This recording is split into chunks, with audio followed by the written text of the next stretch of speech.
Bonjour à tous, ici c'est Serge Kakilimbe du 3xw.jctwim.com et bienvenue une semaine de plus pour notre crypto rapport de week-end de ce samedi 25 novembre 2017. Et vous savez bien que maintenant, désormais, tous les samedis, nous faisons uniquement le crypto rapport. Donc si vous voulez me retrouver et voir un peu ce que j'offre au niveau de mes services de consulting pour tous ceux qui sont intéressés au niveau de tout ce qui est investissement, tout ce qui est trading spéculatif, tout ce qui est couverture pour vos cryptos, bah, vous venez me retrouver sur le www.jztune.com et vous regardez ce qu'il y a comme service, ou bien vous n'hésitez pas à m'envoyer un message où il y a un numéro qui est directement mis dans les liens sur la page et comme ça vous allez pouvoir venir me consulter directement et je verrai exactement ce que je vais pouvoir faire pour vous. C'est bien que voilà que j'offre pas mal de services concernant tout ça vu que maintenant bah, c'est le thème de l'intérêt. Comme je vous dis, bah, tous mes clients qui étaient principalement en bourse et or, maintenant tous n'arrêtent pas de me demander bah, crypto ci, crypto ça. Donc voilà, donc maintenant bah, il y a une consultation naturellement bah, qui s'est faite et qui est ouverte pour ça aussi.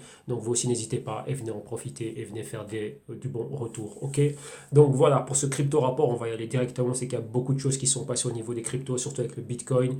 Et donc maintenant, qu'est-ce qui est en train de se passer? Ben, on va voir ça tout de suite ici au crypto rapport. Donc là, vous le savez bien, je vous ai préparé toujours une revue de presse qui prend réellement comment dirais-je, ça englobe réellement tout ce qui est en train de se passer au niveau Bitcoin, crypto-monnaie, blockchain, et ainsi de suite. Et donc, on va, comment dirais-je, on va diviser ça en certaines sections. On va commencer par une première section que vous voyez ici à l'écran, la section Bitcoin.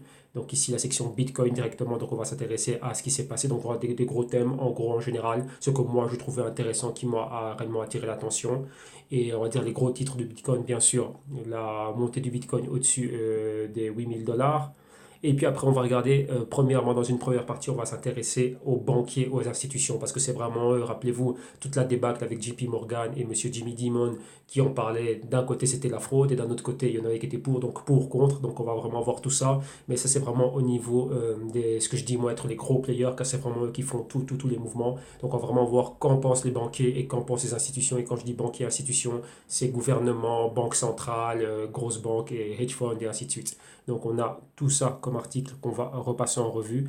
Et ensuite, dans la deuxième partie, on va regarder ce qui se passe au niveau global. Donc, qu'est-ce qui est en train de se passer réellement au niveau global à travers le monde concernant les ICOs, concernant les cryptos, concernant le blockchain. Donc, on va vraiment voir ça au niveau global, on va faire un tour du monde. Et puis, on va finir par ce que sont les altcoins, donc vraiment les coins alternatifs. Donc, Bitcoin en étant la majeure, on va voir un peu qu'est-ce qui se passe avec le reste des altcoins. Donc, quelles sont les news vraiment impactantes et les gros catalyseurs que l'on a. Donc, on va voir ce qui se passe avec le Bitcoin Cash, le Bitcoin Gold maintenant que l'on a. Il y avait un futur lancement du Bitcoin Diamond. On a encore l'Ethereum, le Zcash, enfin, soit on va voir tout ce qui se passe. Et bien sûr aussi, on va terminer par des cas de fraude. Toujours, il y a toujours des fraudes qui se passent. Donc, on va voir exactement ben, qu'est-ce qui s'est passé, qu'est-ce qu'il y a eu comme fraude. Et comme vous le voyez, aujourd'hui, j'ai encore reçu ici, comme vous voyez, encore pas mal de choses. Bon, ça, c'est pour un client. Ici, c'est une recherche. Ici, ah non, ça, c'est... Non. Ça, c'est la recherche pour le client, elle est là, c'était le 23. Ça, c'est encore un autre article que j'avais reçu. Et donc ça, je trouve que c'est quelque chose de très très intéressant et on va en parler lorsqu'on va regarder un peu le Bitcoin au niveau global. Et ça, c'est un article qui est vraiment pas mal intéressant. Pourquoi? Parce que ça parlait de la montée du Bitcoin est directement ben, relié à ce qui est, comment dirais-je, les recherches sur Google. Donc ça, c'est assez intéressant ça quand même. Je pense qu'on va commencer aussi, on va commencer avec ça parce que aussi ça, c'est un truc qui me plaît bien. Donc ça, directement, on va l'ouvrir dans le navigateur. Et voilà, comme ça on a ça là directement. Bah, vous savez quoi, bah, sans plus attendre, bon, on va commencer. Bah, voilà, bon, on va commencer par celui-là. Donc voilà, donc moi ce que je vais faire, je vais me bouger de l'écran. Comme ça on a une belle vue et on y va. Donc on y va tout de suite, on commence ce crypto rapport. Ok? Donc boum, voilà. Donc voilà, la chose étant, comme je vous disais, ben voilà, on va commencer par ce que j'étais en train de regarder en dernier. Je savais bien qu'il me manquait quelque chose, donc ouais, c'était bien de commencer par mon email. Et bien sûr, maintenant, comme vous le voyez, on a eu une montée fulgurante du Bitcoin. Ok? Mais bien sûr, ici, comme vous le voyez, cet article, ici, on est sur Market Insider. Cet article ici date du 19 septembre, mais toujours étant, cela est toujours valide. Comme vous voyez, vous souvenez bien que le Bitcoin Price, enfin le prix du Bitcoin à 91% de corrélation avec les recherches sur Google. Vous voyez, à un moment donné, comme je l'ai dit, étant consultant, donc moi j'étais dans tout ce qui était, on va dire, j'ai déjà, ça me donne l'impression de faire partie de la préhistoire, tout ce qui était bourse, donc actions, indices, pétrole, ainsi de suite, vous voyez, avec les dérivés. Et d'un autre côté aussi, bah, dans les investissements et gestion du patrimoine, préservation du patrimoine surtout, avec tout ce qui était métaux précieux, ok, métaux précieux, diamants et ainsi de suite. Donc maintenant, la chose qui se passe, c'est quoi? c'est que c'était principalement, c'est comme ça que je faisais toujours mes consultations, mais il y a un certain temps, donc je veux dire quoi, depuis l'été, depuis l'été, tout a changé. Tous les clients que j'avais à ce niveau-là, ils ont tous commencé à me parler que des bitcoins, enfin, surtout bitcoin, mais je vais même pas dire blockchain, Ethereum, tout ça, non, uniquement du bitcoin. Tout le monde bitcoin, bitcoin, bitcoin. Pourquoi? Lorsque vous avez un actif qui monte 100, 200, 300, 400, 700, on est prêt même à 800% maintenant, depuis janvier 2017, et déjà sans parler du bitcoin comme il était avant. Euh, la majorité des clients réellement sont venus maintenant, oui, depuis l'été passé, je dirais exactement ça, vraiment depuis l'été passé, et non, depuis cet été, vu qu'on est au mois de novembre, depuis cet été, mais réellement ça fait depuis automne 2016 que réellement j'avais déjà quelques clients qui commencent à m'en parler, 5 10 clients comme ça. Et là, je me rappelle, le Bitcoin était aux alentours de 500 600. C'est là où on était rentré avant les 700, et on a fait un bon mouvement jusqu'aux 2800 3000 dollars. Ok, ça c'était les premiers gros mouvements qu'on avait, donc c'est vraiment un investissement, j'avais bien timé ça, donc c'était plus de 300% de retour déjà à cette époque-là pour des clients, et déjà moi-même, j'étais moi-même dedans. Et à partir de ce moment-là, parce que j'ai vu que c'était allé trop loin, je me dis, oula, là, ça va trop loin. Donc à partir de ce moment-là, j'ai commencé à liquider ce que j'avais en wallet, et pour passer uniquement donc rajouter le Bitcoin en portefeuille spéculatif, parce que quoi, avec des retours pareils, c'était parfait pour moi pour pouvoir opérer sur des dérivés et non avoir de l'exposition. C'est bien si ça monte, mais je ne sais pas jusqu'où cela peut monter. Mais ma manière d'opérer, voilà, me permet quand même me permet d'être toujours dans le vert. Donc voilà, cela étant dit. Donc en relation avec ça, je reviens ici avec cet article. Et cet article nous dit quoi? Que voilà, qu'il y a une corrélation entre la montée du prix du Bitcoin et les recherches sur Google. Donc pour en revenir à ce que je disais, à un moment donné, c'était buy gold et maintenant c'est buy Bitcoin. Donc vous voyez que ça a complètement changé, et là c'est déjà au niveau trending. Donc vous voyez que là c'était au niveau, donc juste avant de commencer l'automne, et le Bitcoin, je pense qu'ici ils en donnent le prix. Voilà. Ici, il nous montre exactement ce qu'il y avait, hein. Donc, on voit que le prix du Bitcoin à cette période-là, en avril, était à 1000 dollars, et un peu plus de 1000 dollars. Et là, à ce moment-là, le pic était à 4700 avant de retomber aux 3972 dollars. Donc, vous voyez ici exactement en bleu, la ligne bleue, c'est le Bitcoin Search Volume. Donc, vous voyez le volume de recherche de Bitcoin. Et en rouge, c'est le Bitcoin Exchange Rate, donc c'est-à-dire le Bitcoin, le prix du Bitcoin, donc un average, donc une moyenne du prix du Bitcoin qui est là. Donc vous savez bien que tous les prix du Bitcoin viennent de, comment dirais-je, de tous les exchanges. Et maintenant, comment dirais-je, les différents exchanges, on nous en fait la moyenne. Donc voilà, ok. Donc en rouge, vous avez le prix du Bitcoin, et en bleu, les recherches sur Google. Et regardez comment ça a été parfait. Et non, imaginez-vous que là, c'était lorsque le Bitcoin était à 4000. Donc on va dire ici, voilà, on va dire 4000. Et regardez maintenant, le prix du Bitcoin a doublé. Donc maintenant, les recherches, elles seront comment?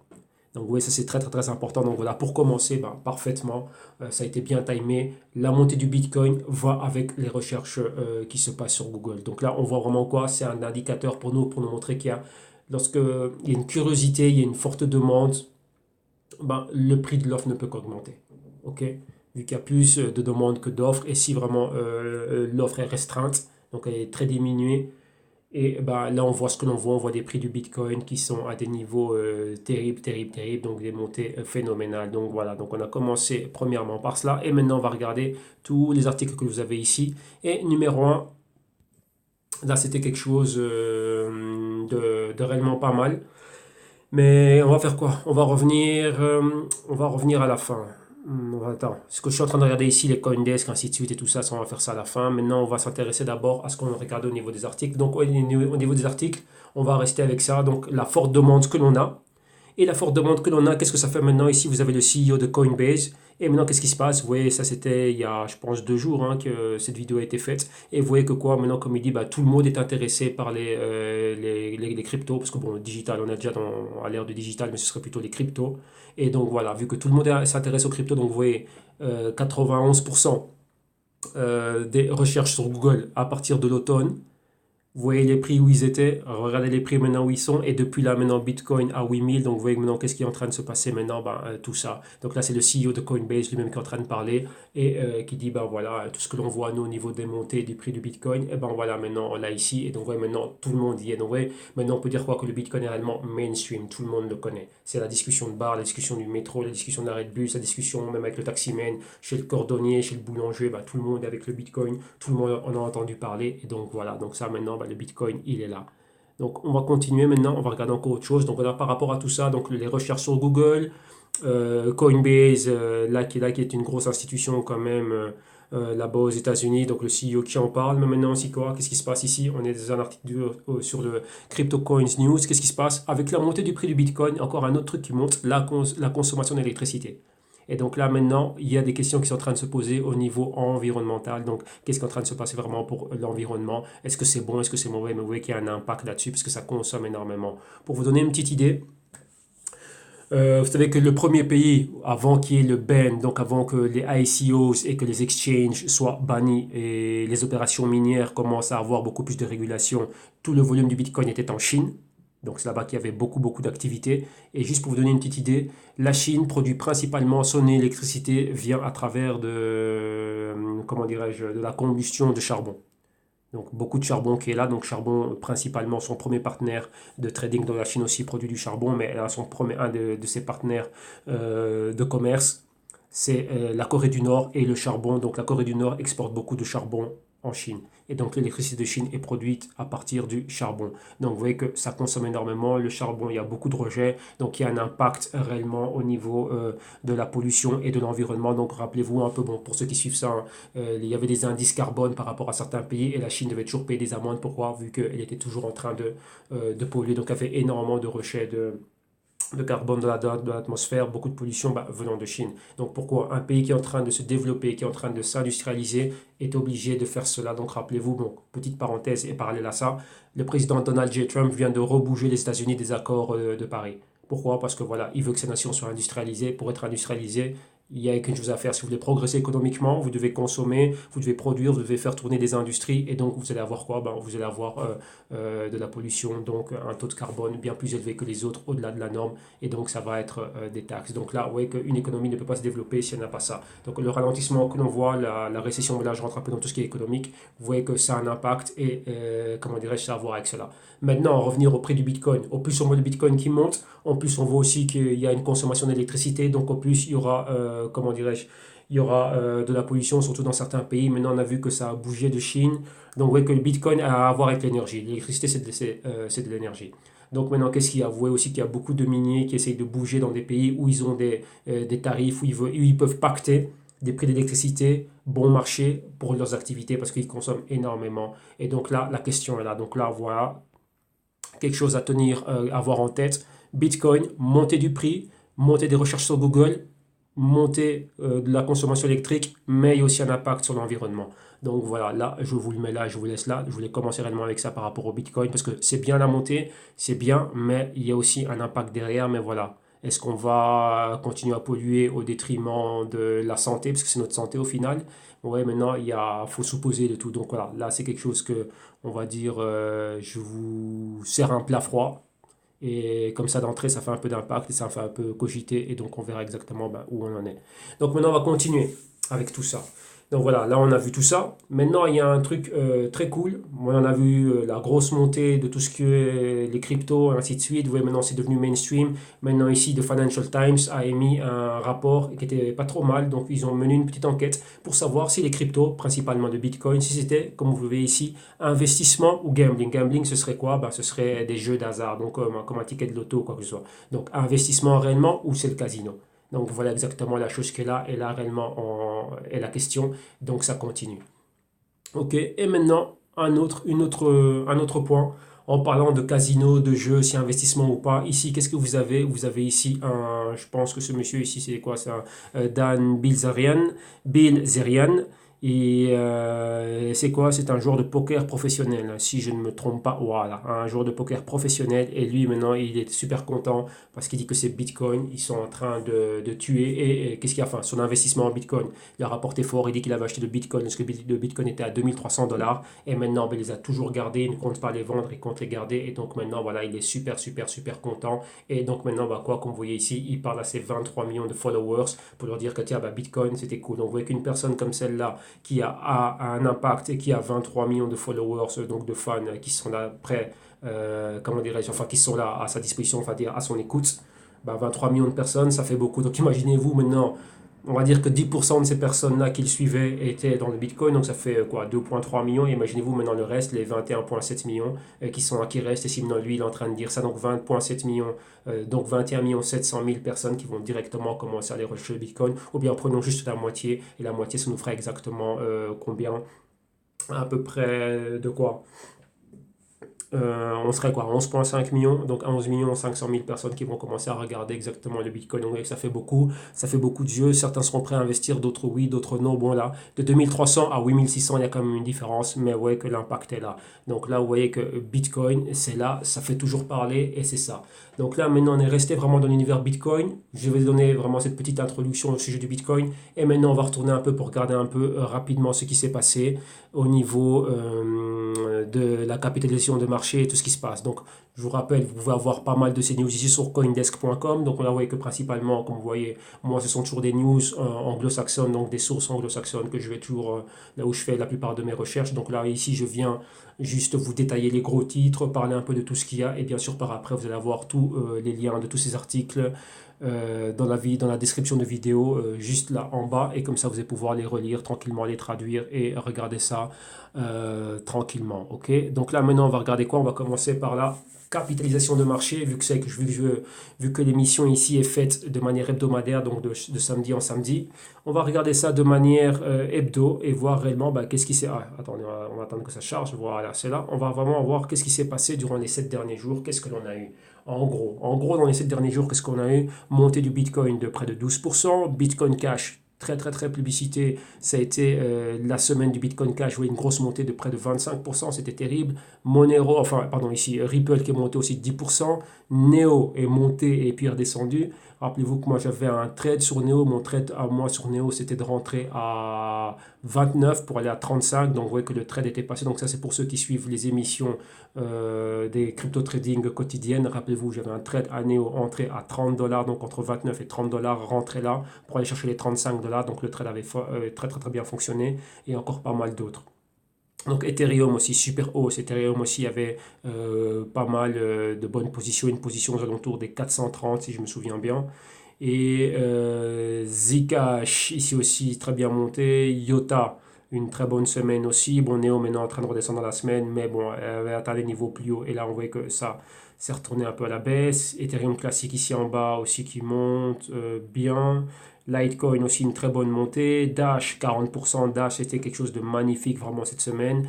NEM aussi a eu une très bonne semaine. Ici Monero 30% une bonne semaine. Quantum aussi j'ai fait une vidéo là-dessus 5%. Je ne suivais pas Quantum mais réellement bon après qu'on m'ait demandé de faire une analyse sur Quantum ça m'a plu. Je vois vraiment que ce qu'ils sont en train de faire c'est très bien. Et EOS ici qui monte de manière très faible mais bien sûr vous voyez bien que les crypto stars, elles sont là, elles sont au rendez-vous. Et donc voilà, donc elles ont délivré le rendement qu'on attendait d'elles et ça c'était quelque chose de magnifique. Maintenant, on va s'intéresser un peu à la capitalisation de marché et on va regarder un peu le ranking rapidement pour voir un peu où se situe le Bitcoin par rapport à toutes les autres. Donc on va faire le top 10. Vous voyez, numéro 1 ici, on a le Bitcoin en tête, 2 Ethereum, 3 Bitcoin Cash, 4 Ethereum classique, 5 Litecoin, 6 Dash, 7 Zcash, 8 Ripple, 9 Bitcoin Gold. Vous voyez enfin le Bitcoin Gold qui est là, qui est rentré, et 10 Quantum. Et en parlant de Bitcoin Gold, qu'est-ce que l'on a maintenant? Vous voyez le prix, hein, près de 370 dollars. On avait atteint des 394 dollars, des bas de 357 dollars. Pardon. Vous voyez que la tendance est bel et bien haussière. Volume journalier 142 millions.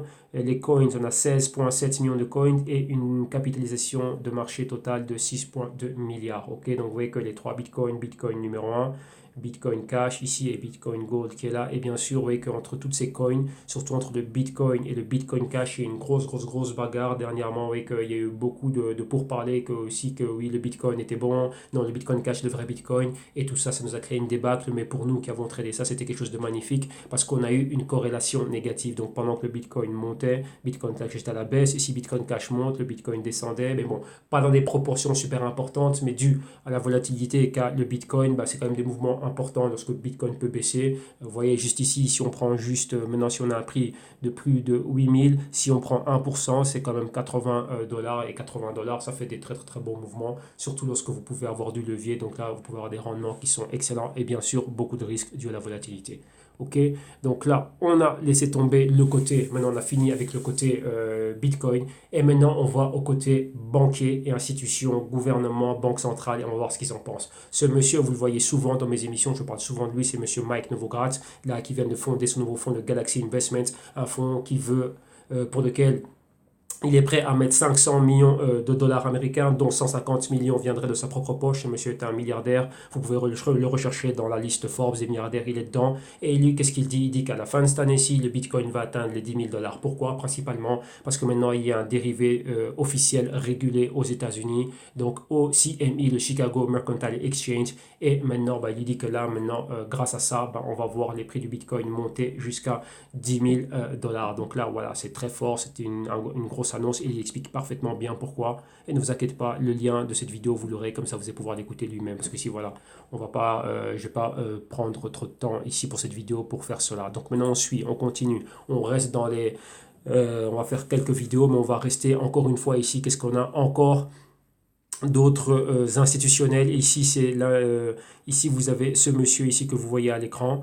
Et là, ce monsieur, c'est qui? C'est Mark Chandler de BBH Global Head of Market Strategy. Donc, vous voyez, c'est encore une institution. Et il parle de quoi? De Bitcoin. Et pour lui, le Bitcoin, voilà, il n'a pas un avis favorable par rapport au Bitcoin. Donc, vous avez vu que monsieur Novogratz, lui, est pour. Et lui, pour lui, Bitcoin, c'est pas ça, c'est pas terrible. Donc, il se range plutôt du côté de monsieur Jimmy Dimond.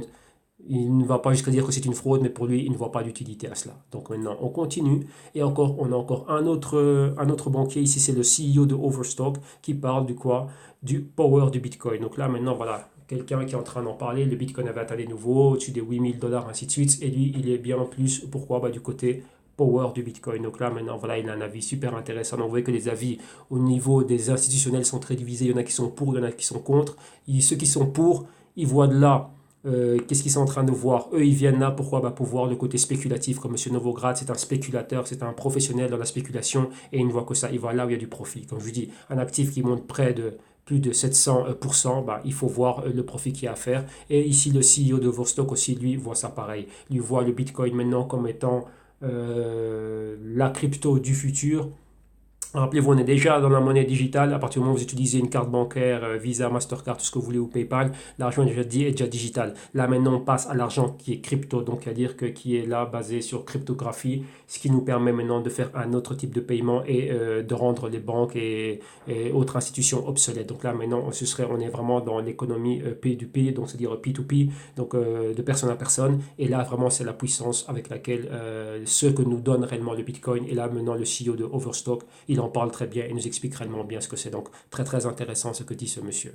Continuons ici. Maintenant, on va voir encore une autre institution, pas n'importe laquelle, UBS. Et là maintenant, ici, il est en train de nous parler un peu de tout. Donc là, il parlait un peu de tout ce qui était les actions, comment il voyait le monde, le Brexit, et ainsi de suite. Et bien sûr, il est aussi rentré dans quoi? Il a aussi touché légèrement le côté Bitcoin, puisqu'on va laisser la question du jour, vu qu'il y avait, il n'y a pas longtemps, rappelez-vous, dans un des crypto-rapports, j'ai montré une vidéo du CEO du UBS Group, monsieur Sergio Ermotti, qui lui en parlait. Et bien sûr, lui disait quoi? Qu'il y avait un manque de régulation et que ses gros clients n'allaient pas rentrer dedans. Mais là, c'est encore une autre personne qui vient et qui en parle. Donc voilà, lorsqu'on est en train de voir tout ça, rappelez-vous, il doit en parler. Pourquoi? Vu que UBS, bien sûr, a un gros business au niveau de ce que c'est le wealth management et le asset management, là, ils sont en train de gérer des actifs pour leurs clients. Ils ont des clients qui vont s'intéresser à cela. Ils vont dire, tiens, voyez, là, il est du wealth management. Il va dire, tiens, il y a un actif qui monte plus de 700. Est-ce que, pourquoi ne pas mettre ça dans mon portefeuille? Les clients sont curieux. Donc, eux, ils doivent avoir des arguments concrets afin de, oui ou non, convaincre ou dissuader les clients. Donc, c'est très important de voir leur avis et de voir ce qu'ils en pensent. Ok. Donc là, c'est pour UBS. Là, maintenant, on continue. Et maintenant, on va continuer avec pas mal d'articles ici, surtout beaucoup d'articles, bien sûr, au niveau de tout ce qui est institutionnel. Et là, maintenant, qu'est-ce qu'on a? On a quoi? Des officiers de la Bank of Japan, donc la BOJ. Qu'est-ce qu'ils disent? Cryptocurrencies too far off to kill physical cash. Donc, les cryptos sont bien trop loin pour éradiquer et mettre fin réellement à la monnaie papier. Donc, voilà ce qu'ils en pensent exactement. Vous voyez qu'au Japon, le Bitcoin est accepté comme forme de paiement. On peut l'utiliser. Le Japon a lancé aussi son J-Coin. Il ne faut jamais oublier ça. Mais maintenant, qu'est-ce qui est en train de se passer depuis ce qui s'est passé en Chine avec la PBOC, donc l'équivalent de cette entité, donc de la BOJ, donc la PBOC, donc Public Bank of China, depuis le ban des ICOs, la fermeture de quelques exchanges, on va dire, la poursuite massive de toutes personnes qui étaient dans des activités minières dans le Bitcoin, et boum, toutes ces activités-là sont parties. Russie, Hong Kong, Singapour, Corée du Sud et Japon, bien sûr. Et donc, vous voyez que le Japon, ben voilà, pour eux, c'est du pain béni de pouvoir recueillir tout ça. Mais comme ils disent, l'argent papier va continuer à être réutilisé, va continuer à être dominant. Mais d'un autre côté, qu'est-ce que l'on aura? Bon, on aura les cryptos qui sont là. Donc là, c'est très, très, très intéressant. Donc, lisez-le. Voilà en gros ce que dit l'article. Maintenant, continuons. On a encore quelque chose d'autre ici. Maintenant, on a vu la Bank of Japan, donc la banque centrale japonaise. Maintenant, ici, on va à la Banque centrale européenne, donc European Central Bank, ECB ou la BCE. Et ici, vous avez Monsieur Mario Draghi, celui qui nous laisse des jolis autographes sur tous nos billets de banque, que ce soit ici des billets de 5, de 10, de 20, de 50, 100, 200 et 500. Si vous regardez bien, il y a une signature et c'est ce monsieur qui signe les billets. Donc, regardez bien, c'est signé Mario Draghi. Bon, maintenant, qu'est-ce qu'il parle? Ben, lui, il parle ici de l'impact que peuvent avoir comment dirais-je, les cryptos, mais pour lui, comme il dit, l'impact est limité. Donc très limité et pour le moment, ça ne pose pas encore une menace. Donc une menace à quoi? Vous devez comprendre une menace à, un, les rendre obsolètes et numéro 2, aux notes de banque qu'elles sont en train d'émettre. Donc cette monnaie fiat que nous on utilise au quotidien et cette monnaie digitale déjà que l'on utilise lorsqu'on prend notre fiat et qu'on va le déposer dans un de leurs produits bancaires qui sont ou un compte en banque ou un compte d'épargne.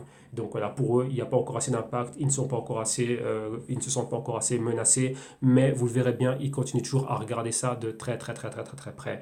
Vous voyez, comme il dit ici, on va lire juste cette première chose. Il pense donc, believe, donc il pense et il croit que les cryptos, comme le Bitcoin, elles ne posent pas encore une threat, donc c'est une menace au, comment dirais-je, au système financier qui dépendent des banques centrales. Donc vous voyez qu'ils ont encore pour eux un bel avenir devant eux et pour le moment, ben voilà, ça ne les dérange pas trop qu'il y ait des cryptos et qu'on voit le Bitcoin monter ainsi. Donc ça, c'est l'avis de Monsieur Mario Draghi.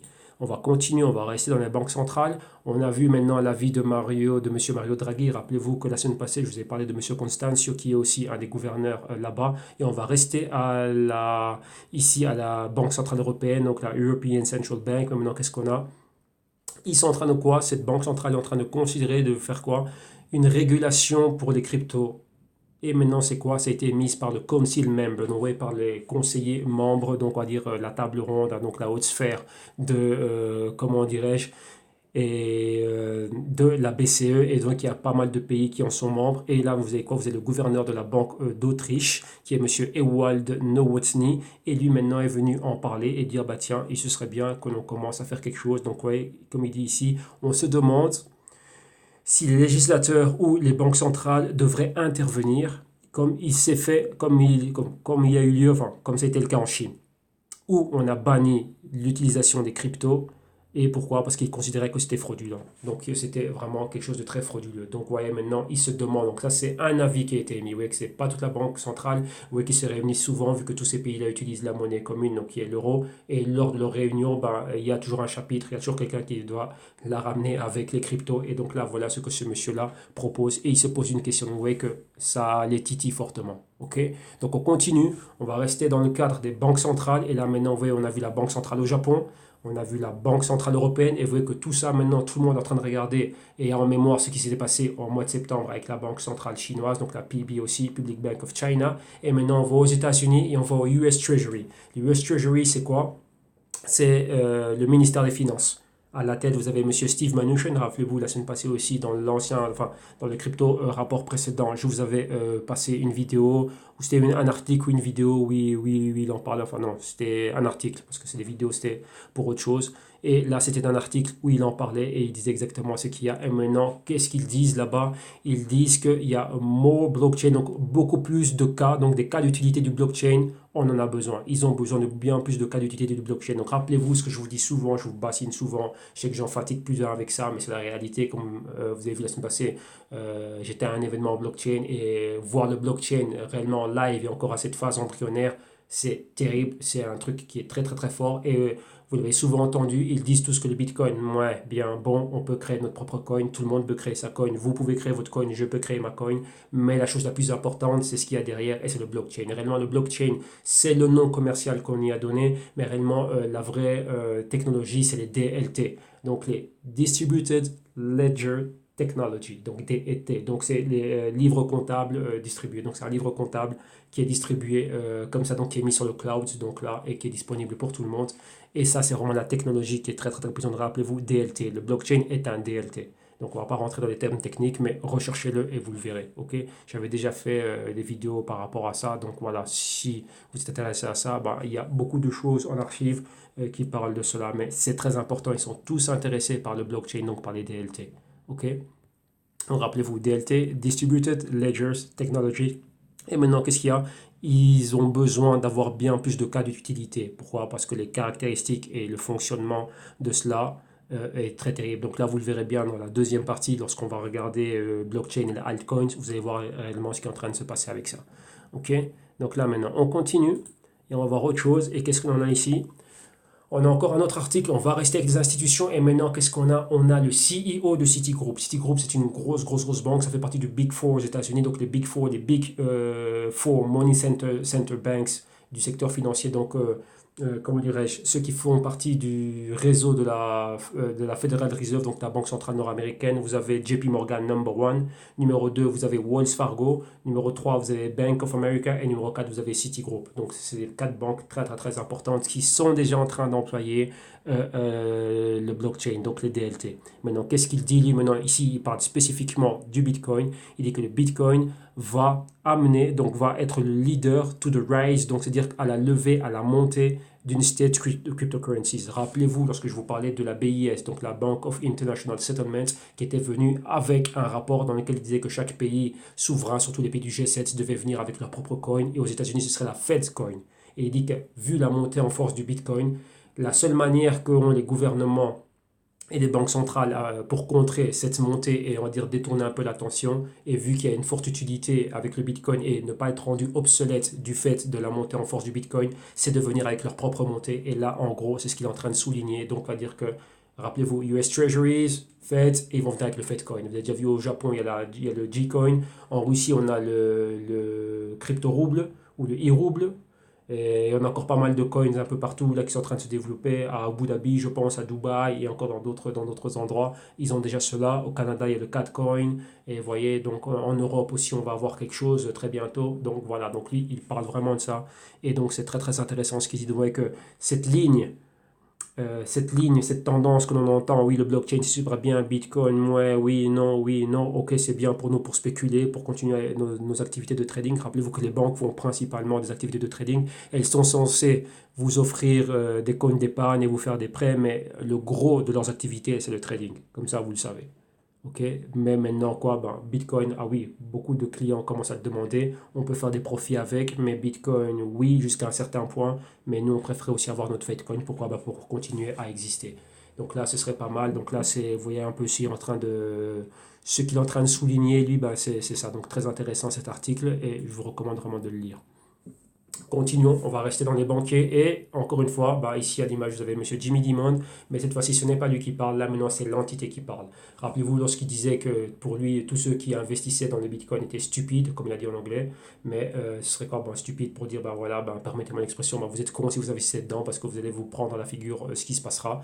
Donc voilà, il parlait de ça en cas d'un crash et les scams et les fraudes et ainsi de suite. Maintenant qu'est-ce qu'il y a? Maintenant JP Morgan va pouvoir aider, comme ils disent ici, les investisseurs stupides ou assez fous pour investir dans le Bitcoin à trader les futurs, vu que maintenant ils vont avoir un produit dérivé régulé par la CME et le CBOT, donc le Chicago Board of Trading, depuis Chicago. Et maintenant, ça va rentrer à Wall Street, puisque tous les futurs sur indice, futurs sur or, futurs sur pétrole, sur tout ce que vous voulez, est directement émis à partir de Chicago et directement tradé et négocié à Wall Street.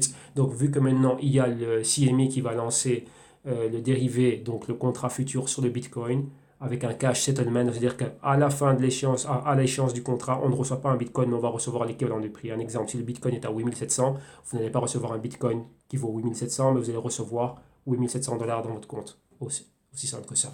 Et donc là maintenant, vu que eux aussi, ils ont une grosse activité de trading, ils ont des clients, ce sont des brokers, des prime brokers pour des gros investisseurs, fonds d'investissement, tout ce que vous voulez, et ben ils vont les aider à faire leurs opérations sur les dérivés du Bitcoin, donc ici les futurs.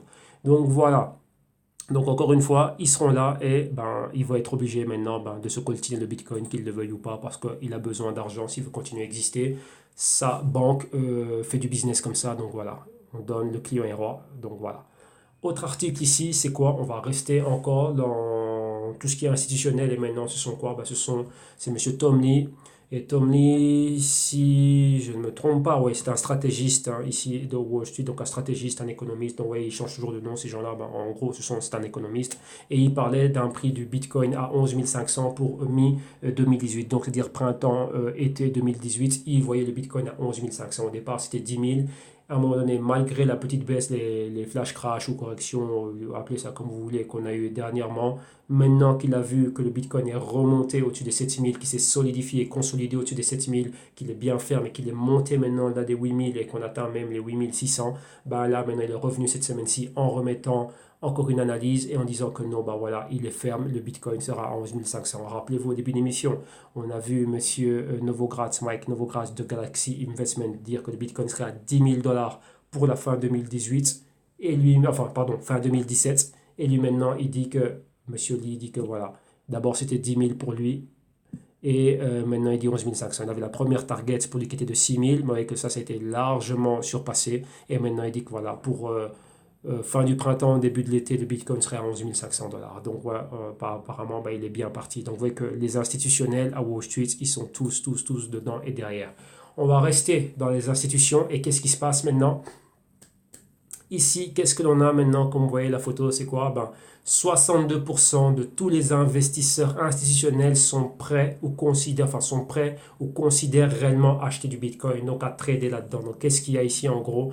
Comme vous pouvez le voir, les traders sont fascinés par le Bitcoin roller coaster. Donc, roller coaster, c'est les montagnes russes. Donc, quoi, ils sont fascinés par la volatilité. Comme je vous l'ai dit, le Bitcoin est un actif qui est terrible au niveau de la volatilité. Donc, je vous le dis et je vous le répète, pour tout trader, tout spéculateur, c'est du pain béni. Lorsqu'on voit les mouvements qu'il y a dans le Bitcoin, comme moi je dis, ce que j'ai pu faire en consultation avec les clients, les mouvements que l'on a, ben, j'ai des clients qui ont des sourires plus grands que le sourire du Joker. Tellement que le Bitcoin donne des performances terribles. Comme je dis, j'avais beaucoup de clients, je gérais le risque de beaucoup de portefeuilles basés sur des actions, donc Amazon, Apple, ainsi de suite. Oui, il y a eu des bons retours, mais parfois il faut attendre un trimestre. Lorsque vous faites par exemple une analyse fondamentale de temps, on vous dit oui, achetez, mais au niveau de la stratégie, le price action vous dit oui, achète, mais pas maintenant, achète dans 3 semaines. Euh, les clients n'ont pas beaucoup de patience. Mais tandis que le Bitcoin, ça va aller et en haut et en bas, donc surtout lorsqu'on est en train de spéculer, comme on fait nous avec des dérivés, donc ils ont une partie dans leur wallet, dans leur portefeuille, et une autre partie avec, comment dirais-je, avec les dérivés pour la couverture. Donc lorsqu'on voit un mouvement comme on a eu dernièrement, Bitcoin au-dessus de 8000, et qu'en même temps ils ont profité de la baisse, et encore lorsque le Bitcoin remonte, profiter de la hausse, et ben, ça fait des gains terribles. Et là, ben, il n'y a aucun actif qui nous donne ça dans la semaine. Chaque semaine, le Bitcoin peut vous donner pratiquement de l'argent de poche.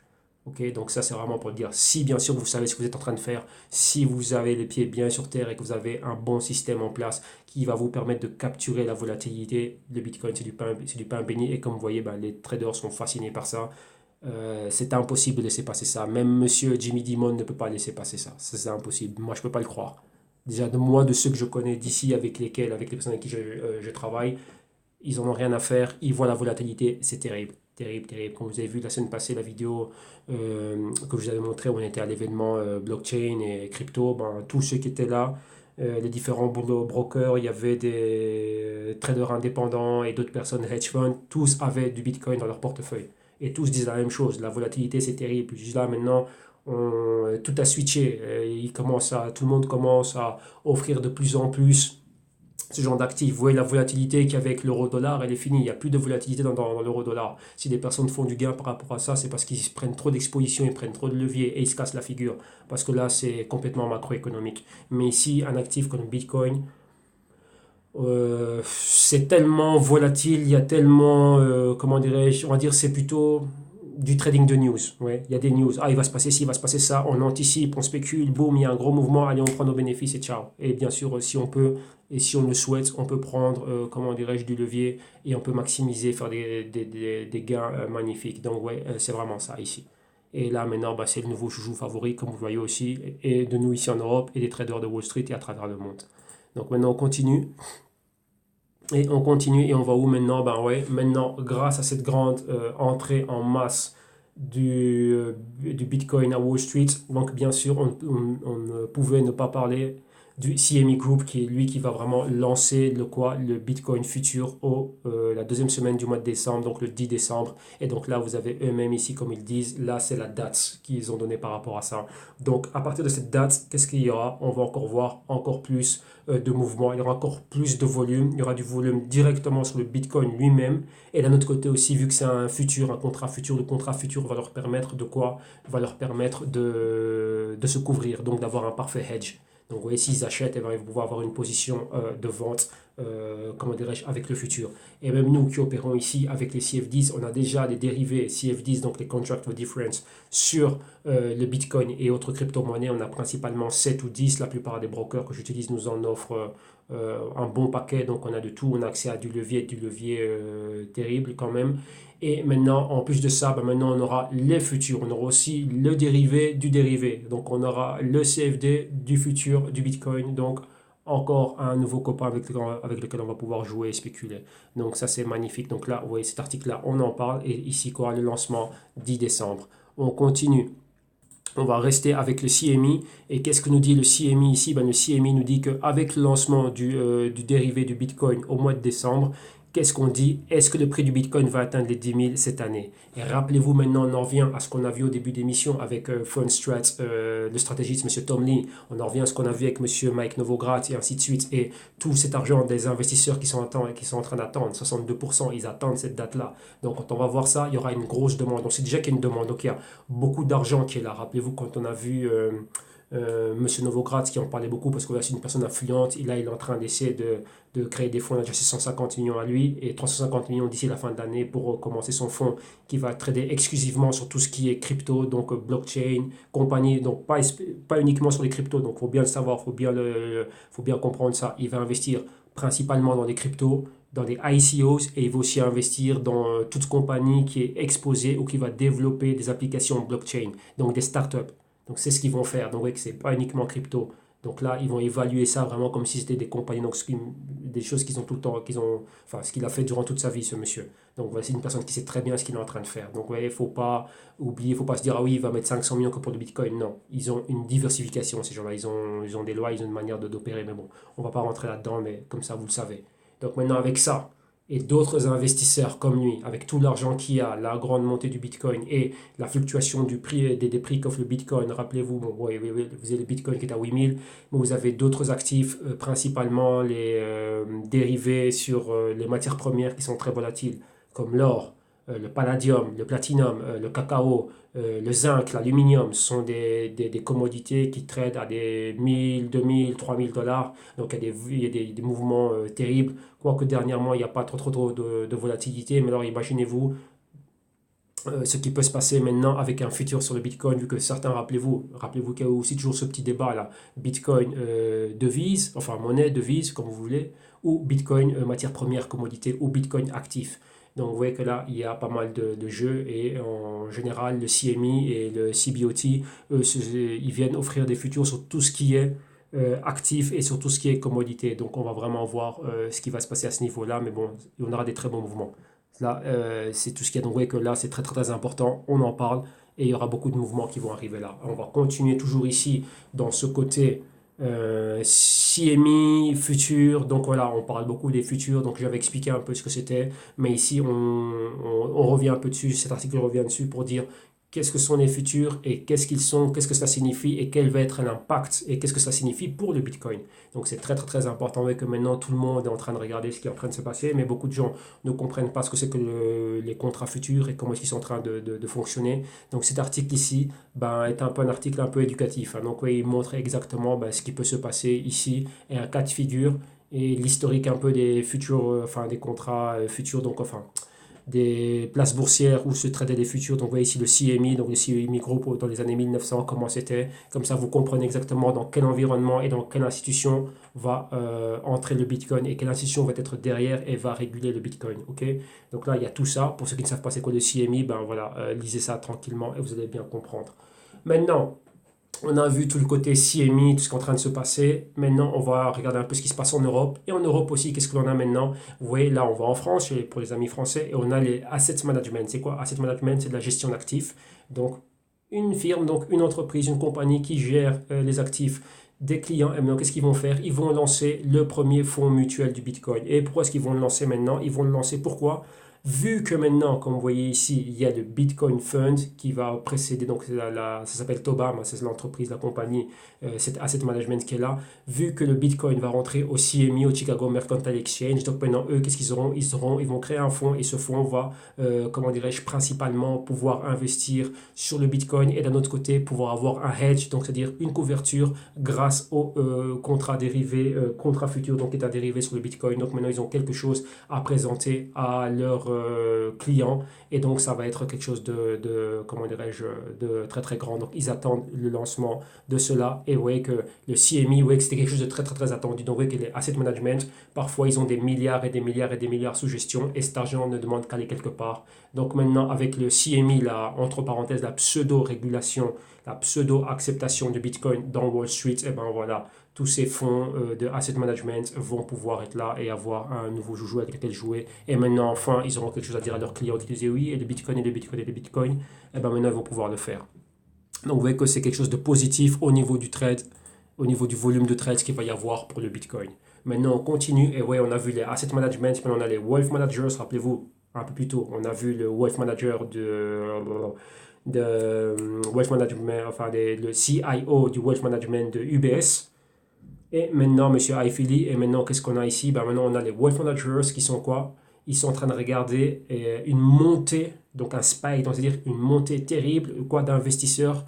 Mais qu'est-ce qui monte chez eux? Leur intérêt au sujet du Bitcoin. Rappelez-vous que moi, je vous l'ai dit, quand je vois en un an comment la plupart de mes clients sont passés de l'or, l'argent, les diamants, actions et ainsi de suite, directement, boum, au Bitcoin, avec les rendements du Bitcoin, tout le monde est content. Ben voilà, si moi, je le vois à mon petit niveau, bon, quand même, dans les brokers, on voit quand même du bon volume et ainsi de suite. Et maintenant, lorsque vous voyez ça maintenant à un niveau international et des grandes entreprises, enfin des grandes compagnies qui font du wealth management et ainsi de suite, donc vous voyez que là, c'est quelque chose de très très gros. Ben voilà, donc vous voyez, comme ils disent ici, juste pour lire une ligne, il dit que c'est cool. Donc, qui est-ce qui est en train de parler ici? Euh, Là, c'est le CEO, donc le David Cotto, qui est le cofondateur et CEO et chairman, donc président de Cumberland Advisors. Et maintenant, qu'est-ce qu'il est en train de dire? Lui, il dit que pour lui, c'est cool. Euh, donc, ça, quelque chose de nouveau, donc c'est un vent frais. Et il trouve ça, les personnes sont très attirées par ce côté nouveau, ce côté frais. Donc, un nouvel article, donc un nouvel actif qui rentre. Et, et pour eux, il dit au contraire, donc c'est complètement donc cette manière de penser qui est, on va dire, New Age, elle est complètement à l'opposé de la manière de penser traditionnelle, car certains disent que oui, lorsqu'on a un nouveau produit qui n'est pas régulé, patati patata, bah, est très risqué. Et donc voilà, donc ils ne savent pas comment le prendre, mais bah, pour eux, c'est une aubaine, c'est quelque chose de nouveau, et c'est cool, et surtout lorsque vous avez des clients qui voient les retours du Bitcoin et qui se disent, bah, tiens, pourquoi est-ce que je n'ai pas ça dans mon portefeuille? Donc c'est un truc que je vous dis souvent. Donc maintenant, le Bitcoin bah, est là et ça va rentrer. Donc ça, c'est un article très très intéressant. Donc vous voyez que maintenant, il y a une grosse demande aussi au niveau des asset management et wealth management et ainsi de suite. Maintenant, qu'est-ce qu'il y a?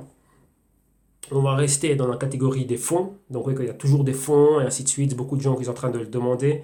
Et maintenant, qu'est-ce qu'il y a de funding? Donc, ouais, quand on parle des fonds, ben, qu'est-ce qui est en train de se passer? Donc, quarter billion dollar gold fund is buying Bitcoin. Donc, quarter billion, donc 1 milliard, ça nous fait combien? Ben, 1 billion, c'est 1 milliard. Donc, un quart d'un milliard, donc ça nous fait exactement 250 millions. Donc, il y a un fonds qui vaut 250 millions qui est maintenant vient et rentre aussi dans ce qui est le Bitcoin. Donc, vous voyez, et c'est ça. Et là, qu'est-ce qu'on a? Donc, il y a une interview qui a été concédée à Bloomberg. On nous parle d'un ancien fonds mutuel, donc Old Mutual Gold and Silver Fund. Donc, ce fonds ici a mis de côté près de 11 millions de dollars de ses holdings depuis donc Spring, donc depuis le printemps de cette année. Pourquoi? Pour acheter la crypto, donc la crypto la plus populaire au monde, pour acheter quoi? Le Bitcoin. Donc, vous voyez que ce fonds qui a 250 millions de dollars d'actifs a mis 11 millions pour acheter du Bitcoin. Donc, vous voyez, imaginez-vous un peu de quelle quantité on est en train de parler ici. Donc, vous voyez un peu la demande qu'il y a 11 millions. Et ça, c'est juste un fonds. Et ce n'est pas le plus grand fonds. Il y a des fonds qui sont bien plus grands que cela. Alors, imaginez-vous, lorsque ça va arriver au CME, donc là, vous voyez bien qu'eux, ils ont fait ça depuis le printemps. Donc, je ne sais pas exactement quelle a été leur stratégie, parce que je ne pense pas qu'ils vont rentrer avec 11 millions directement.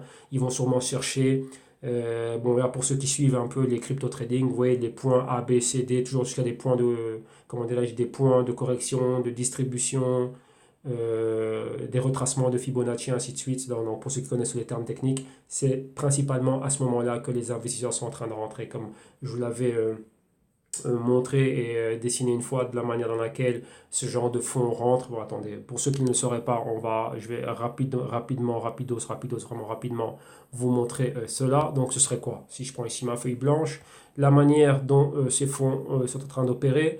Donc, imaginez-vous le Bitcoin, c'est ça, hein.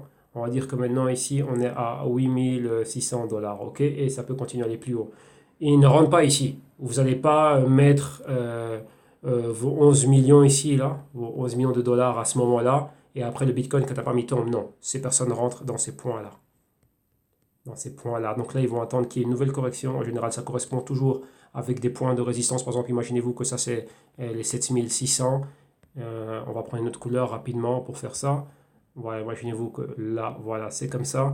Vous voyez, eux, ils attendent les points ici pour entrer. Donc là, s'ils ont 11 millions, on va mettre une partie ici, une partie là, et une partie là. Et puis encore, ça va remonter, ça va redescendre. Vous voyez, là, on est dans la tendance haussière, hein. Donc on achète toujours ce qu'on appelle, en gros, on peut dire que c'est les dips. Et en gros, on va toujours acheter en zone de support lorsqu'on est dans une tendance haussière. Donc imaginez-vous que c'était 10 millions et qu'on divise ça par 4, eh ben, ça ferait 2,5 ici, 2,5 là, 2,5 là et 2,5 là. Vous voyez, on construit une position, on ne rentre pas comme ça à fond directement dedans. Là, c'est comme une partie importante. Le fonds a 250 millions. Donc 250 millions, si je parle de 10%, 10% c'est 25 millions, 25 millions, ben 1 million, là ce qu'ils vont mettre quand même 1 million, c'est quand même 4,5, 4,2, allez, entre 4 et 5% quand même de leur fonds. Donc c'est quand même une exposition. Et que c'est pas une grosse exposition pour un fonds, ça va, ils peuvent se permettre ce risque-là, mais on parle de sommes qui sont quand même assez considérables. Ouais. Donc c'est pas des fonds qui rentrent n'importe quand. Vous voyez que là, quand on est à ce niveau-là, on rentre avec une stratégie. Ils ont des grosses équipes d'analystes, ainsi de suite, donc ils vont rentrer de manière très très très intelligente. Mais là, comme vous voyez exactement, bah, voilà. Là, ils sont prêts à rentrer dedans. Donc, vous voyez que ça suit toujours. Bah, voilà, exactement. Bah, comme je disais ici, hein, donc, ouais, ils vont mettre exactement quoi? Les 5% de ce qu'ils ont. Bah, voilà, donc, j'étais pas allé jusque-là. Mais bon, voilà, maintenant, je m'en souviens. Donc, vous voyez, on ne rentre pas n'importe comment. Donc, là, ils vont commencer à construire leur position. Mais c'est juste un fonds. Ils ont 11 millions qui est prêt pour ça. Alors, imaginez-vous des personnes comme Novogratz qui lui a 500 millions. On ne sait pas combien est-ce qu'ils vont mettre spécifiquement que dans le Bitcoin, parce qu'il n'y a pas que le Bitcoin comme crypto, il y en a plusieurs. Donc vous voyez un peu les niveaux que l'on est en train de parler, et tous ça, ils sont en train d'attendre principalement quoi? Donc tout le monde se prépare pour la course. Alors imaginez-vous que le point de départ, donc à vos marques prépartez, c'est le 10 décembre, avec la lancée du CME. Donc tous les fonds, tout le monde est prêt. Tout le monde a leurs millions, leurs milliards qui sont prêts. Alors imaginez-vous ce que ça va faire. Donc là maintenant vous comprenez ce qu'on a vu au début qui nous disait que le Bitcoin maintenant allait arriver à 10 500, 11 000 et voire même plus. Donc là ils sont tous en train d'attendre cette date-là. Donc le mois de décembre, cette fin d'année 2017 va être une fin d'année terrible, terrible, terrible. Donc là on est déjà prêt ici à pouvoir bosser. Donc là même moi mes clients m'ont donné encore bien plus de travail, encore faire bien plus de rapports, bien plus de projections, ainsi de suite. Donc béni sur le Bitcoin. Ok? Donc maintenant, continuons. Et maintenant, qu'est-ce que l'on a ici? Maintenant, on va rester dans le niveau des institutionnels. On va regarder un peu les VC. Pour ceux qui ne savent pas, c'est quoi un VC? Un VC, c'est les venture capitalists. Les venture capitalists, qu'est-ce qu'ils font? Ce sont eux qui investissent dans les startups et qui amènent les startups à devenir publiques. Ok? Donc, ils ont une manière d'investir qui, on va dire, ils vont investir sur 4-5 projets de startups et ils espèrent au moins qu'il y en ait un qui est un de ces projets-là qui va quadrupler ou quintupler. Pourquoi? Comme ça, ils vont récupérer ce qu'ils avaient. Donc, s'ils étaient investis sur 4 startups et qu'ils avaient mis 10 millions, 10 millions, 10 millions, 10 millions, ils ont investi 40 millions. Donc, ils espèrent qu'il y a une de ces startups-là qui va quadrupler. Pourquoi? Avec une ou deux startups, ils vont pouvoir récupérer tout ce qu'ils ont mis. Donc, là, c'est un peu leur modus operandi. Ok? Maintenant, les venture capitalistes, qu'est-ce qu'ils disent? Ils disent quoi? Be aware, donc soyez prudent, attention aux ICOs et aux pump and dump schemes. Donc pump and dump, c'est quoi? Je lance une ICO, Serge Token. Ah, Serge Token, c'est un truc magnifique, ça va vous faire ci, ça, ça, ça, ça. Et à la fin du compte, ben voilà, tout le monde vient, je dis voilà, ma ICO, ce sera le 10 décembre. Tout le monde va commencer à mettre de l'argent dedans. Donc j'ai levé des fonds et après, qu'est-ce qui se passe? Ben boum, je suis plus là, je pars et il n'y a plus rien. Donc bah, les personnes qui sont venues investir, ils ont eu un beau projet marketing et il n'y avait rien derrière, c'était tout vide. Donc attention avec les ICO. Je ne dis pas que toutes les ICO ne sont pas bien, mais rappelez-vous ce qui s'est passé en Chine. Il y a pas mal de choses comme ça. Mais bon, la Chine a d'autres problèmes qui sont politiques, qui sont bien à elle, donc on ne va pas revenir là-dessus. Mais ici, parlons un peu des VC, des venture capitalistes. Pourquoi est-ce que les VC sont en train de dire ça? Parce que réellement, c'était eux qui faisaient cela. Maintenant, les ICOs ont levé plus de 3,6 milliards. Donc, on va voir un peu les chiffres ici que nous donnent.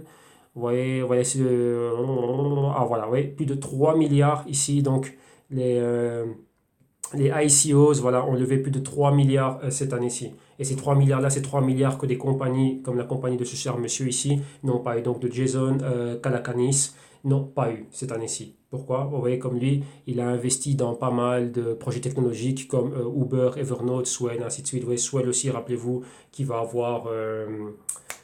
Swell qui va avoir le projet Ripple, et ainsi de suite, et pas mal de choses comme ça. Ils avaient fait un truc à Toronto, là, une conférence à Toronto, je l'avais couvert dans un des anciens crypto-rapports, mais bon, vous voyez, c'est réellement, c'est le travail. Qu'est-ce qu'il me dit? Ah oui, ben, je suis connecté. Qu'est-ce que tu me racontes, toi? C'est le travail réellement que font réellement tous les venture capitalistes. Donc, c'est eux réellement qui sont là pour faire ce genre de choses. Donc, lever des fonds pour les startups. Mais maintenant, vous voyez que enfin, lever des fonds, oui, pour les startups. Vous voyez que les startups ne passent plus par eux. Les startups vont directement à ce qu'on appelle les ICOs. Mais toutes les startups ne sont pas fiables et toutes les startups ne délivrent pas réellement leurs promesses. Donc, il dit faites attention au pump and dump. Donc, vous voyez que le fait de passer par un venture capitaliste, c'est quand même une entité qui est régulée, une entité qui est sérieuse. Donc, ça, pour lui, ce serait quoi? Bah, que les investisseurs devraient plutôt venir passer par eux que d'aller directement vers une ICOs auxquelles vous voyez que les choses sont pas faites de manière correcte. Et bien sûr aussi, ben, on est en train de les tacler. Pourquoi? Parce qu'on est en train de leur prendre des parts de marché et ce ne sont plus eux qui sont là pour commencer à faire ce genre de choses. Donc vous voyez que maintenant les venture capitalistes, ce genre de fonds est atteint. Donc vous voyez, dès qu'il y a les cryptos, ça peut directement aller, bon, on va dire une startup c'est un business, il y a des particuliers. Donc ça va de B2P ou de P2B. Donc de la population, du peuple à un business, sans passer par, par une autre institution. Donc vous voyez que c'est ça la force aussi des cryptos. Ça enlève ce qu'on appelle le middleman, donc ça enlève une tierce partie. Parce que réellement, c'était moi qui devais mettre mon capital dans un venture capitaliste et qui, eux, allaient chercher des bons projets, comme les projets de Uber, Evernote, et Swell, et ainsi de suite. Ouais. Alors maintenant, imaginez-vous que si Uber ne passe plus par un venture capitaliste, donc par le monsieur Jason Calacanis, et qui va directement vers nous, vers le petit porteur, le petit investisseur, voilà, le petit couple qui a de l'argent, qui dit, ah bah tiens, ça a l'air pas mal ce projet, ben boum, on investit dedans. Ouais. Donc ça, c'est la chose. On voit que maintenant, l'entrée et la montée des cryptos, bien sûr, il y a des fraudes avec les ICOs, mais maintenant, on est en train de manger et d'enlever des billets et ça touche au portefeuille des venture capitalistes de ces fonds-là. OK? Donc maintenant, continuons. Et qu'est-ce que l'on a ici? Là maintenant, on va voir une grosse personnalité, comme vous voyez à l'écran ici, c'est monsieur Jim Cramer. Jim Cramer, c'est qui exactement? Jim Cramer, c'est un ancien Goldman Sachs, c'est un ancien gestionnaire de fonds, une personnalité très connue à Wall Street, beaucoup de caractère, ainsi de suite. Et maintenant, il présente une émission Mad Money à CNBC. Donc il parle toujours avec beaucoup de CEO, et ainsi de suite. Je pense que c'est l'une des personnes qui parle avec le plus de CEO qu'il y a. Donc rapidement, si vous voulez souvent savoir ce qui se passe au niveau d'une compagnie, voir un peu ce que le CEO est en train d'en penser, ben regardez CNBC, regardez son émission, elle est intéressante, c'est un personnage quand même assez extravagant, mais bon voilà quoi, donc c'est cool. Et maintenant voilà, bah, il ne pouvait pas manquer, il devait se joindre à la fête, une personnalité de Wall Street, et il vient maintenant parler du Bitcoin, et qu'est-ce qu'il dit? Ben, il dit que le Bitcoin, c'est quoi? C'est une bulle. Donc, ouais, il se joint à la partie, comme on dit, de la Bubble Brigade, donc la brigade des bulles. Et pour lui aussi, ben, comme étant, comme quoi? Comme les Jimmy Dimon et comme d'autres personnes, et ainsi de suite, qui, on va dire, euh, qui crachent sur le Bitcoin, ben, enfin, ouais, qui crachent sur le Bitcoin, ben, ouais, il s'est joint à la fête. Parce que, comme il dit, euh, oui, lui, c'est quelqu'un il est hardcore dans les actions. Donc, lui, c'est le stock market à vie. Mais maintenant, comme il dit, il ne comprend pas parce qu'il y a beaucoup de personnes qui disent que oui, que le stock market est dangereux, que si, que ça est dangereux. Ben voilà, pour lui, il dit que voilà, il y a un problème dans le stock market. Quand il y a des bulles, il y a des bulles, Nasdaq, ainsi de suite. Mais le bond market aussi a une super bulle. Et ben, donc, il dit, ben, si il dit si le stock market est une bulle, donc veut dire qu'il y a une bulle spéculative dans le marché des actions. Alors il dit, imaginez-vous la bulle qu'il va y avoir, enfin qu'il doit y avoir maintenant et qu'il y a dans le Bitcoin. Donc pour lui, c'est encore pire et c'est encore bien plus grand. Et donc voilà son point. Mais il dit, voilà, il faut comprendre dans quel cycle on est exactement. Et le cycle dans lequel maintenant se trouve le stock market, pour lui, c'est normal, la valuation est bonne. Mais le cycle dans lequel se trouve le Bitcoin, ce n'est pas normal, ce n'est pas bon. Et donc pour lui, c'est la méga bulle. OK? Alors ici, pour clore cette première partie avec les institutions, là maintenant on va parler du broker suisse et la banque suisse, Swissquote, qui est une banque et en même temps une compagnie qui offre des services financiers, notamment broker. Et là, maintenant, qu'est-ce qu'il y a? Ben, eux aussi, vu l'entrée en matière de ce qui se passe au CME, vu la forte demande, qu'est-ce qu'ils vont faire maintenant? Ben, Swissquote, maintenant, va permettre à leurs clients de pouvoir avoir une note. Donc, ouais, ils vont lancer un Exchange Traded Bitcoin Certificate, donc un certificat un peu comme un ETF, donc un fonds, une espèce de fonds de notes sur laquelle ils vont pouvoir opérer et en toute sécurité pour, comment dirais-je, leur permettre de couvrir leurs risques si toutefois ils ont une exposition au Bitcoin réel. Donc, vous voyez que ce genre de produit, maintenant, vous voyez que ces produits, ces dérivés, ces notes, ces ETF, ces notes et ainsi de suite, bah, ça commence à monter de plus en plus. Et donc, vous voyez que là, maintenant, bah, ça arrive en Suisse. Swissquote est un broker ici. Et donc, voilà. Donc là, ça arrive. Et leur produit, cette note-là, va être listée sur le SIX Swiss Trading Platform et aussi va être coté directement au SIX Swiss Exchange. Donc vous voyez que c'est quelque chose de très très très grand. Et donc là, c'est en train de se passer. Donc maintenant, les amis suisses, vous allez pouvoir avoir cela si toutefois vous bossez avec le broker, avec ce broker-là, avec le broker Swissquote, eh bien, vous allez pouvoir avoir cela. Et comme ils disent aussi, ils vont aussi avoir un partenariat avec Bitstamp, qui est aussi un grand exchange ici en Europe. Donc voilà. Donc vous voyez que ça fait vraiment du bien. Donc ouais, maintenant qu'il y a de plus en plus d'acceptation, de plus en plus les institutions, elles ont compris que des rendements pareils, comme maintenant, voilà, on a le Bitcoin à combien? À 8600 $. Ce n'est pas possible qu'elle ne soit pas dedans. 8600 $ pour le Bitcoin et Bitcoin Cash à 1600. Donc vous voyez que ce n'est pas possible qu'il manque cela. Vous avez bien vu, vous avez bien compris qu'il y a une forte demande de la part des clients. Donc il devrait être dedans. Donc là, ici, ça conclut ici notre première partie. Donc rappelez-vous, on a fait la première partie qui était la première partie Bitcoin, institution et ainsi de suite. Mais bon, moi j'ai encore pas mal de choses à faire ici durant l'après-midi. Et donc là, le reste ici, encore ces articles-là. Donc là, on va voir ça lorsqu'on va voir la partie internationale et tout ça. Donc oui, on a fait la partie Bitcoin ici. On a fait tout ce qui était banque et institutions. Là, comme vous voyez, tout ça, c'était les banquiers et les institutions. On a fait tout ça, tout ça, tout ça. Et il y aura la deuxième partie, on va regarder un peu ce qui se passe à travers le monde. Donc tout le côté global. On va regarder les altcoins, donc Ethereum, Dash, tout ce qui s'est passé un peu. On va parler un peu de tout ça. Et bien sûr, après, quelques fraudes. Il y a eu quelques fraudes. Donc là, ça va être dans une vidéo à part. Comme j'ai fait la semaine passée, enfin dorénavant, c'est comme ça, vous voyez qu'il y a beaucoup, beaucoup d'articles.